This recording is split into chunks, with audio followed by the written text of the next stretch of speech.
नमस्कार किसान भाइयों, किसान समृद्धि यूट्यूब चैनल में आपका स्वागत है। किसान भाइयों, धान रोपाई करने के बाद हम सभी लोग तरह तरह के महंगे उर्वरक डालते हैं जिससे ज़्यादा कल्ले हमें मिल सकें। लेकिन कई बार देखा जाता है, ज़्यादातर यही समस्या बहुत से किसान भाइयों की रहती है कि हमने तरह तरह के महंगे उर्वरक भी डाल दिए और हमारी धान की फसल में कल्ले नहीं निकल रहे हैं, ग्रोथ बिल्कुल नहीं हो रही है। तो किसान भाइयों, आज मैं आपको इस समस्या का समाधान अपने वीडियो में बताऊंगा।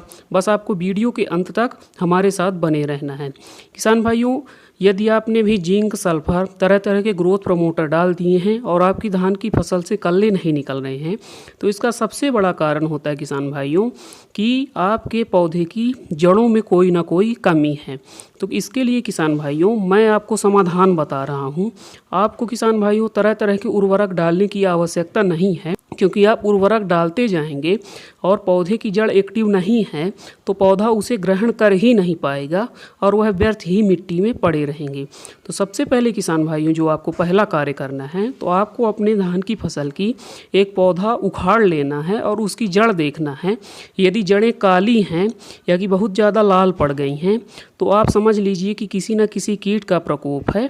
और उसके लिए आपको फिर किसान भाइयों, जो रस चूसक कीट लग जाते हैं तो उनके लिए आपको कीटनाशक डालना पड़ेगा।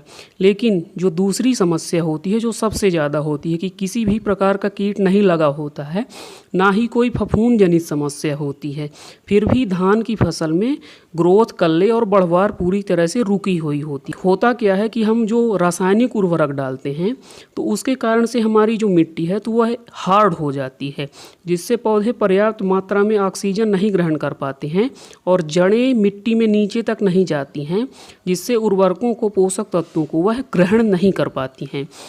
तो इसके लिए किसान भाइयों, जो आपको करना है, तो आपको लेना है किसान भाइयों माइकोराइजा है, मित्र फफूंद के नाम से जाना जाता है, जिसे हम बैम फर्टिलाइज़र भी कहते हैं। तो माइकोराइजा क्या करेगा किसान भाइयों, यह मिट्टी और पौधों के बीच सहजीवी संबंध स्थापित करता है।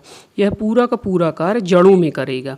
तो मिट्टी के साथ सहजीवी संबंध स्थापित करेगा और मिट्टी को भुरभुरी कर देगा, जिससे जो हमारे सूक्ष्म जीव हैं उनकी संख्या बढ़ेगी और मिट्टी भुरभुरी हो जाएगी और पौधे पर्याप्त मात्रा में ऑक्सीजन और जल ग्रहण कर पाएंगे।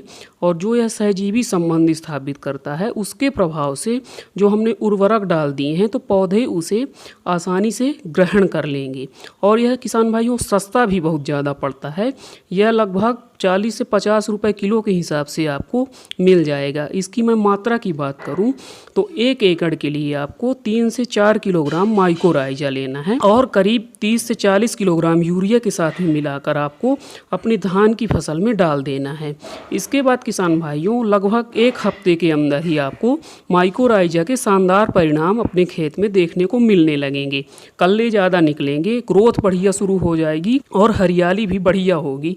क्योंकि जो भी व्यर्थ पड़े थे पोषक तो आपने बहुत सारे उर्वरक महंगे महंगे डाले थे और पौधे नहीं ले पा रहे थे, तो माइकोराइजा सहजीवी संबंध स्थापित कर देगा और पौधे आपके उसे ग्रहण कर लेंगे। परिणाम स्वरूप शानदार रिजल्ट आपको देखने को मिलने लगेगा। तो किसान भाइयों, यदि आप तरह तरह के उर्वरक डालकर थक चुके हैं तो एक बार आप माइकोराइजा का प्रयोग अपने धान की फसल में अवश्य करें। आपको 100% रिजल्ट होगा, क्योंकि मैंने ऐसे ही परिणाम अपने खेत में प्राप्त किए हैं। वही जानकारी मैं आपके साथ शेयर कर रहा हूं। किसान भाइयों, आशा करता हूं कि मेरी जानकारी आपको पसंद आई होगी। आपसे अनुरोध है कि वीडियो को लाइक करिए, अन्य किसान भाइयों के साथ शेयर कर दीजिए और चैनल को सब्सक्राइब जरूर कर लीजिए।